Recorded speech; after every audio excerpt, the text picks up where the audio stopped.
Peace, peace. It's the Lord of the Perfect Black. What's good, family? How y'all doing? RodsOfHealthConsciousness.com. Check the website, get some of them books. But it's gonna be a quick video. First off, I was just thinking, very far-fetched, but what if America said, okay, y'all black people, tired of racism, here's what we thought of. We're gonna give you $100,000 in 30 days to leave the country. And if you don't leave the country, if you agree and you take the money and don't leave, you get 25 years in prison. And they'll pay your one-way ticket out of the country once you decide where you're going in those 30 days. I think would be a good idea because America is not going to change. I've posted plenty pictures of cops recently after the George Floyd thing. More cops got their knees on black people's necks. So, it's not even in, what it's a saying, you can't teach your old dog new tricks.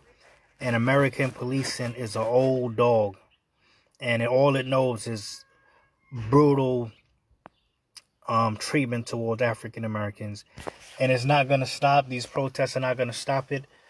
I don't even know what the logical, rational goal of these protests are.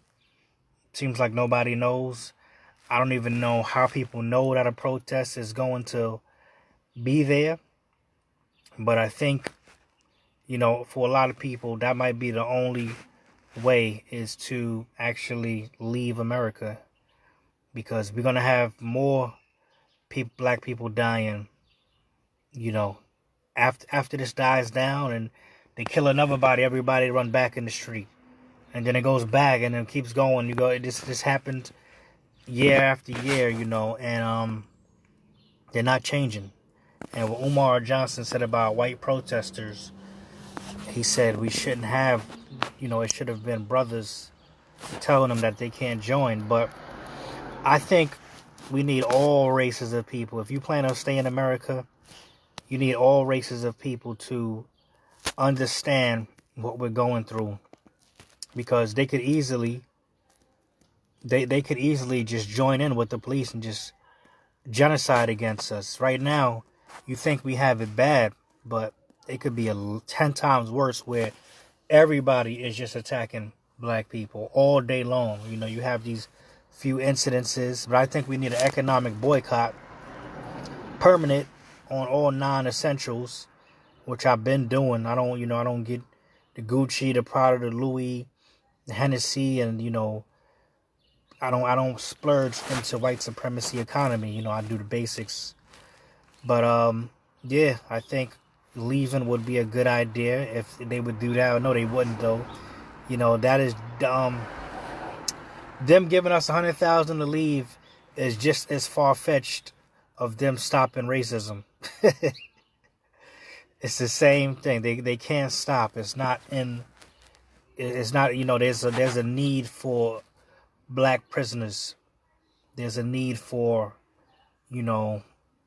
for the cheap prison industrial complex where you could have these people, work for 3 cents an hour, and that's what keeps police brutality going. They have to have 1 in 21, 1 arrest and 21 summonses. And these protesters, they just act out of emotion.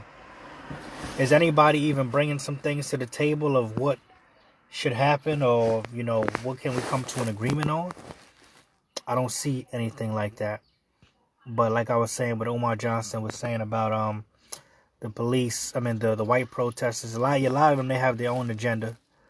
But, if you think about what happened during physical slavery, for us to get out of physical slavery, you had white people that were involved. They would hide you in their homes.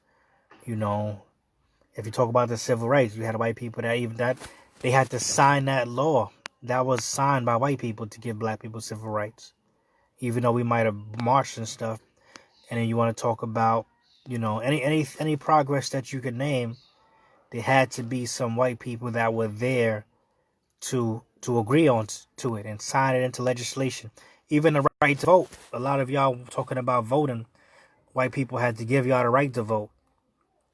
So we're gonna need some white allies that can, you know, see what needs to be done and talk to their own people about it. But I want to thank everybody for coming through. Me personally, if they give me that 100 G's, I would leave. I don't have much family here. I have my, family I grew up with here, but I don't have my history here is not that long. Like some of you who've been here since the 1600s, my family is from the Caribbean. So, that'd be a good idea. Tell the senators I'm going to speak to them. I want 100 G's for any black person complaining about racism to get up out of here, because they know they ain't going to change. They can't. It's not in them to change and to act civilized with you. You're going to see more George Floyds, more Sean Bells, more Trayvon Martins. And that's the way it's going to be. That's Americanism. So anyway, on that note, peace.